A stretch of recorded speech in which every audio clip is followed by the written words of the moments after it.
எங்க தளபதிக்காக உயிரை கூட கொடுப்ப ஒரு ஓட்டு போட மாட்டோமா ப்ரோ? கண்டிப்பா எங்க தளபதிக்கு தான் ஓட்டு. எங்க வீட்டுல இருக்க எல்லாரும் ஓட்டும் என் தளபதிக்கு தான். மனுஷன் நொந்து இருக்கிறாருப்பா. ஒரே ஒரு வாய்ப்பு மக்களுக்காக கேட்டுக்கிறேன். உங்க காலை புடிச்சு கூட கேட்கிறேன், என் தளபதிக்காக ஒரு ஓட்டு போட்டுருங்க ப்ளீஸ். என் ஓட்டு தளபதிக்கு தான்.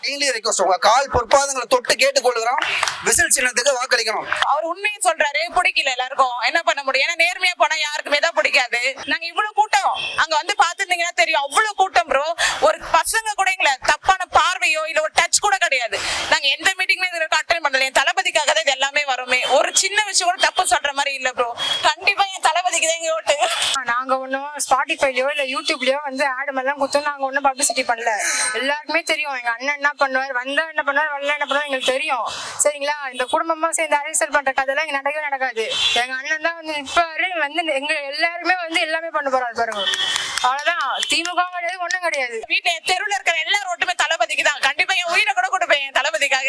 இந்த சத்யராஜ், அதாவது என்ன சொல்றது, ஹானஸ்ட் ராஜ்னு சொல்லுவாங்க. அவர் வந்து என்னமோ சத்தியமா தான் இருப்பேன், நான் எங்க அந்த நடிகருக்கு ஓட்டு போடாதீங்க அப்படின்னு எல்லாம் ஓட்டு கேட்டுட்டு இருக்காரு அவங்க டீம் கேக்கு.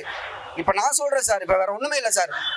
நம்ம தளபதிக்கு எவ்வளவு மக்கள் இருக்காங்க பாத்தீங்களா? எந்த ஒரு பின்புலம் இல்லாம மக்கள், அதாவது மக்கள் எப்படி சார் எப்படி சார் கை குழந்தையெல்லாம் கூட்டு வந்து எவ்வளவு பேர் மக்கள் மனசுல இருந்து வர்றாங்க பாத்தீங்களா? இதான் சார் கூட்டம். இன்னைக்கு என் பையன் போறான்னு சொன்னா ஜுரம் அவனுக்கு, ஆனா அது இருந்து மாமா போயிட்டு எல்லாம் சொல்ல சரி, இருந்தாலும் வந்து பாத்துட்டோம், 2 பேரும் பாத்துட்டோம். சந்தோஷம் தான்.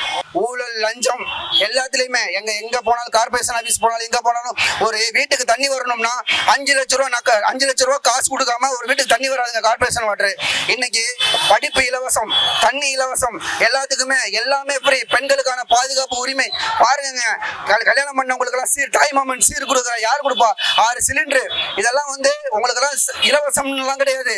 அண்ணனுடைய உரிமை வாக்குறுதி, அண்ணனுடைய உரிமை உண்மையான வாக்குறுதி. பொய் வாக்குறுதி எல்லாம் தளபதி கொடுக்க தெரியாதுங்க. 2024 நாங்க தான் தளபதி உட்கார சிஎம் உட்கார போல. 2026 மே 4ஆம் தேதி நம்மளுக்கு தான்.